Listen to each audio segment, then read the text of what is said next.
सकाळच्या घाईगडबडीत ड्युटीवर जाताना आपलं मूल सुरक्षित हातात आहे याच विश्वासाने प्रत्येक नोकरदार आईबाप आपल्या काळजाच्या तुकड्याला डे केअर सेंटरमध्ये सोडून जातात. पण विचार करा, तुम्ही ऑफिसमध्ये लॅपटॉपवर काम करत असताना तिथे दुसरीकडे तुमच्या 2 ते 3 वर्षांच्या निष्पाप चिमुरड्याला टॉयलेटमध्ये डांबून ठेवलं जात असेल तर, भीतीने रडत असताना त्याला वॉशिंग मशीनच्या ड्रममध्ये कोंडलं जात असेल तर, बंगळुरूमधील नामांकित IT कंपनी कॅपजेमिनीच्या कॅम्पसमध्ये असाच एक मन सुन्न करणारा आणि प्रत्येक पालकाच्या अंगावर काटा आणणारा प्रकार समोर आलाय. ज्या केअर गिव्हर्सवर मुलांची काळजी घेण्याची जबाबदारी होती, त्यांनीच निष्पाप बालकांसोबत केलेल्या अमानुष छळाचे काही व्हिडिओ सोशल मीडियावर व्हायरल झालेत. या घटनेने केवळ IT क्षेत्रातील पालकच नव्हे तर संपूर्ण देश हादरून गेलाय. 29 जून रोजी या घटनेचे काही विदारक व्हिडिओ सोशल मीडियावर व्हायरल झाले. या व्हिडिओमध्ये महिला कर्मचाऱ्यांचा क्रूर आणि अमानुषपणा स्पष्टपणे कॅमेऱ्यात कैद झालाय. शौचालयामध्ये डांबण्यात आलं. एका व्हिडिओमध्ये अवघ्या 2 ते 3 वर्षांच्या लहान मुलाला शौचालयामध्ये बंद करून जमिनीवर झोपवण्यात आलं. तो मोठमोठ्याने रडत होता. तिथे उपस्थित महिला त्याची मदत करण्याऐवजी उलट त्याचा व्हिडिओ बनवत होती. दुसऱ्या एका व्हिडिओमध्ये मुलाला टॉयलेट सीटवर जबरदस्तीने बसवून त्याच्या तोंडावर थेट पाण्याच्या हाय प्रेशर जेट स्प्रेने मारलं जात होतं. सर्वात धक्कादायक आणि संतापजनक प्रकार म्हणजे त्या निष्पाप मुलाला एका फ्रंट लोड वॉशिंग मशीनच्या ड्रममध्ये कोंडून बसवलाय आणि त्याला घाबरवलं जात आहे, ज्यामुळे मूल भीतीने थरथर कापून रडतोय. आता कॅम्पसमध्ये काम करणाऱ्या IT प्रोफेशनल्सची ही मुलं आहेत, ज्यांना पालक ड्युटीवर जाताना विश्वासाने इथे सोडून जातात. DCP अडावत यांनी दिलेल्या माहितीनुसार हे व्हिडिओ पाहून पालक आणि पोलीस अधिकारी दोघांनाही मोठा धक्का बसलेला आहे. 5 महिलांवर या संदर्भात गुन्हा दाखल झालेला आहे. पोलिसांनी सेंटरची पुष्टी झाल्यानंतर तत्परतेने कारवाई केलेली आहे आणि या 5 केअर गिव्हर्स विरुद्ध गुन्हा दाखल केलेला आहे, त्यांची चौकशी सुरू आहे. मात्र एकूण किती मुलांसोबत असा गैरप्रकार झाला याची माहिती अद्याप समोर आली नाहीये. थर्ड पार्टी एजन्सीचा सुद्धा यामध्ये तपास सुरू आहे.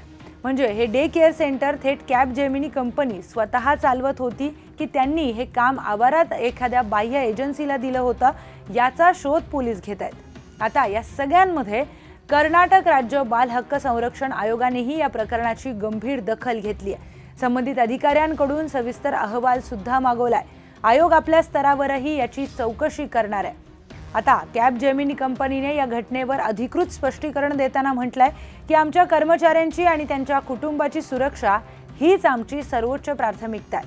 आम्ही तपास यंत्रणांना पूर्ण सहकार्य करतो.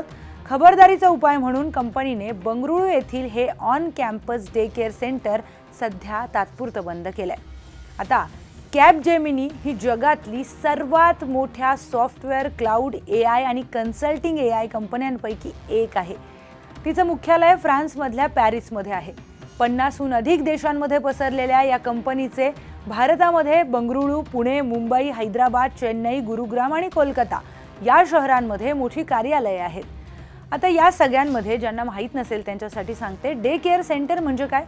मोठ्या शहरांमध्ये जिथे पती पत्नी दोघेही नोकरी किंवा व्यावसायिक क्षेत्रामध्ये कार्यरत असतात, तिथे लहान मुलांची कामाच्या वेळेमध्ये काळजी घेण्यासाठी डे केअर सेंटर किंवा पाळणा घरं सुरू केली जातात. इथे मुलांची सुरक्षा, खाण्यापिण्याची आणि सुरुवातीच्या शिक्षणाची काळजी घेतल्या जाते. दरमहा त्याच्यासाठी एक निश्चित शुल्क आकारलं जातं. अनेक मोठ्या कंपन्या आपल्या कर्मचाऱ्यांच्या सोयीसाठी ऑफिस कॅम्पसमध्येच अशी सेंटर उपलब्ध करून देतात. या सगळ्यांमध्ये पालकांसाठी अत्यंत महत्त्वाचा धडा घेण्यासारखी गोष्ट आहे, कारण अशा प्रकारच्या घटना या पुन्हा घडू नयेत आणि आपल्या मुलांचं संरक्षण व्हावं यासाठी पालकांनी या पुढील गोष्टी करणं आवश्यक आहे. पहिली महत्त्वाची, गैरवर्तन आढळल्यास कायदेशीर कारवाई कशी करायची? तातडीने FIR दाखल करायचा. मुलासोबत डे केअरमध्ये गैरवर्तन होत असल्याचा संशय किंवा पुरावा आढळल्यास पालकांनी सर्वप्रथम जवळच्या पोलीस ठाण्यात तक्रार नोंदवायची. बाल कल्याण समितीकडे सुद्धा पालक तक्रार करू शकतात. त्यानंतर कायदेशीर पुरावा मजबूत करण्यासाठी आणि मुलाच्या आरोग्यासाठी त्वरित त्याची वैद्यकीय तपासणी करून घ्यावी. अशा घटना सोशल मीडिया किंवा इतर माध्यमांमध्ये उघड कराव्यात, जेणेकरून इतर पालक सतर्क राहतील आणि प्रशासनावर दबाव निर्माण होईल. दुसरं म्हणजे डे केअर सेंटरवर नियमित लक्ष कसं ठेवावं? अचानकपणे भेटी द्या. डे केअर सेंटरमध्ये कधीही ठरवून न जाता अचानक किंवा वेळेआधीच तिथे जा. ज्यामुळे तिथलं वास्तविक वातावरण काय आहे, कर्मचाऱ्यांच्या मुलांसोबतचं वर्तन कसं आहे हे समोर येईल. मुलांशी रोज संवाद साधा. कामावरून आल्यावर मुलांशी प्रेमाने बोला.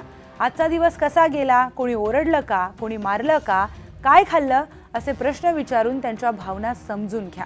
आता दुसरं म्हणजे मुलाच्या शरीरावर आलेले बळ, जखमा किंवा त्यांच्या वागण्यामध्ये अचानक झालेला बदल, म्हणजे खूप चिडचिड करणं, एकटं राहणं किंवा डे केअरमध्ये जाण्याच्या नावाने प्रचंड घाबरणं, या सगळ्या लक्षणांना हलक्यात नका घेऊ. डे केअर प्रशासनाकडून वेळोवेळी CCTV फुटेज तपासण्याची सवय लावा. शक्यतो मोबाईलवर लाईव्ह ॲक्सेस देणाऱ्या सेंटर्सनाच प्राधान्य द्या. या सगळ्या प्रकरणामध्ये अनेक गंभीर प्रश्नचिन्ह उपस्थित होत आहेत. तुम्ही पालक असाल तर तुम्ही काळजी घेणं अत्यंत गरजेचं आहे. हा व्हिडिओ महत्त्वाचा आहे, त्यामुळे सगळ्या पालकांपर्यंत हा व्हिडिओ नक्की पोहोचवा.